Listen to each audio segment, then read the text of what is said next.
கண்ணியமிக்க சகோதர சகோதரிகளே, அல்லாஹின் நல்லடியார்களே, அஸ்ஸலாமு அலைக்கும் வரஹ்மத்துல்லாஹி வபரகாத்துஹு.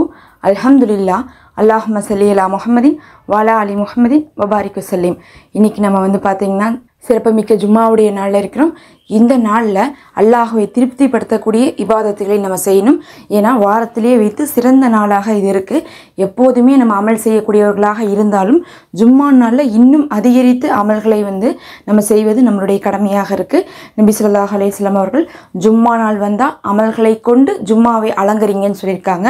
அதனால் இந்த வெள்ளிக்கிழமை இரவு வரையுமே நீங்கள் சிறப்புமிக்க இபாதத்துகளை கொண்டு இந்த நாளை அலங்கரிங்க. அப்போ இந்த நாளுடைய முழு சிறப்பு உங்களுக்கு கிடைக்கும். அதில் இன்றைக்கி நம்ம 2 வார்த்தையை கொண்ட ஒரு திக்ரை சொல்ல போகிறோம். இந்த ஒரு திக்ருக்கு அல்லாஹு ஏராளமான முன்னுரிமைகளை இந்த உலகத்தில் கொடுத்துருக்கான். அது மட்டும் இல்லை, நபி ஸல்லல்லாஹு அலைஹி வஸல்லம் அவர்கள் பல அறிவிப்புகளில் இந்த ஒரு திக்ரை தான் சிறப்பித்து கூறியிருக்காங்க. அதுவும் சஹாபாக்களை ஆர்வமூட்டி இந்த ஒரு திக்ரை கூறி இதை ஓதி அல்லாஹ்விடத்தில் நீங்கள் கேளுங்க, இதை ஓதிக்கொண்டே இருங்கன்னு சொல்லியிருக்காங்க. அந்த திக்ரை பற்றி தான் பார்க்க போகிறோம். அந்த திக்ருடைய 5 சிறப்புகள் என்னன்னு தெரிஞ்சுக்கிட்டு அதை எப்படி ஜும்மா நாளில் ஓதணும் அப்படிங்கிறதை பார்க்கலாம். அந்த திக்ரு தான். அதில் முதல் அறிவிப்பு பார்த்தீங்கன்னா, ஒரு தடவை நபி ஸல்லல்லாஹு அலைஹி வஸல்லம் அவர்கள் சஹாபாக்களை பார்த்து கேட்குறாங்க, நம்ம பேசக்கூடிய வார்த்தைகள்லேயே அல்லாஹ்விற்கு மிகவும் பிடித்த வார்த்தை எது அப்படின்னு சொல்லிட்டு உங்களுக்கு தெரியுமான்னு சொல்லிட்டு சஹாபாக்களை நோக்கி கேட்குறாங்க.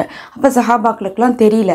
நம்ம தினமும் எவ்வளவோ வார்த்தைகளை பேசுகிறோம், அதில் நமக்கு பேசுகிறதுல எது அல்லாஹ்விற்கு ரொம்ப பிடிக்கும்னு தெரியலையேன்னு சொல்லிட்டு, யாரை சொல்லலாம், எங்களுக்கு தெரியலையே, நீங்கள் சொல்லுங்கன்னு கேட்குறாங்க.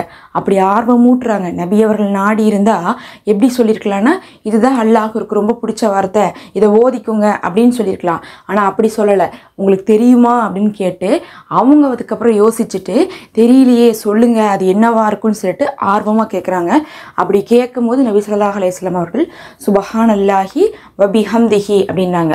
இந்த 2 வார்த்தைகள் தான் அல்லாஹ்விற்கு நாம் பிறந்ததிலிருந்தே மௌத்தாகிற வரையும் பேசக்கூடிய வார்த்தைகள்லேயே, ஓதக்கூடிய வார்த்தைகள்லேயே பிடித்த வார்த்தை.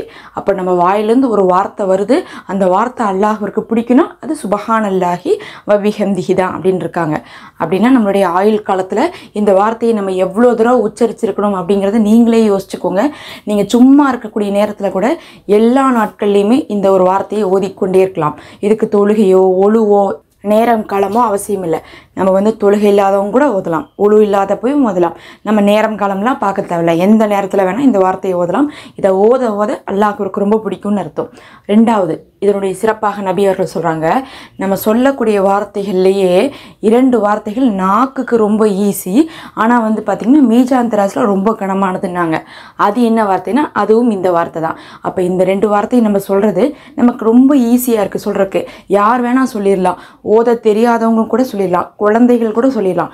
ஆனால் இதனுடைய நன்மை மீஜான் தராசில் ரொம்ப கனமாக இருக்குமாம்மா.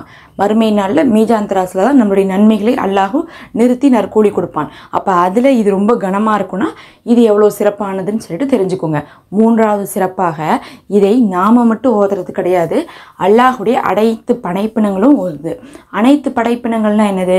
வானத்தில் இருக்கக்கூடிய மலக்குமார்கள், பூமியில் இருக்கக்கூடிய மனிதர்கள், விலங்குகள், ஜின்கள், நமக்கு கண்ணுக்கு தெரிந்த கண்ணுக்கு தெரியாத எல்லா படைப்புகளும், மரம், செடி, கொடி, வானம், பூமி, மலை, இது எல்லாமே பார்த்திங்கன்னா அல்லாஹுவை தஸ்பீக செய்யும். நம்ம நினச்சிக்கிறோம் உயிருள்ள நாம் மட்டும்தான் அல்லாஹுவை வணங்குறோன்ட்டு. கிடையாது. மரம் கூட அல்லாஹுவை வணங்கும். அந்த மாதிரி தான் ஒரு பொருளுமே அது உயிர் உள்ளதா உயிர் இல்லாததா, அது மனிதர்களா இல்லை 5 கொண்டதா, அதெல்லாம் கிடையாது.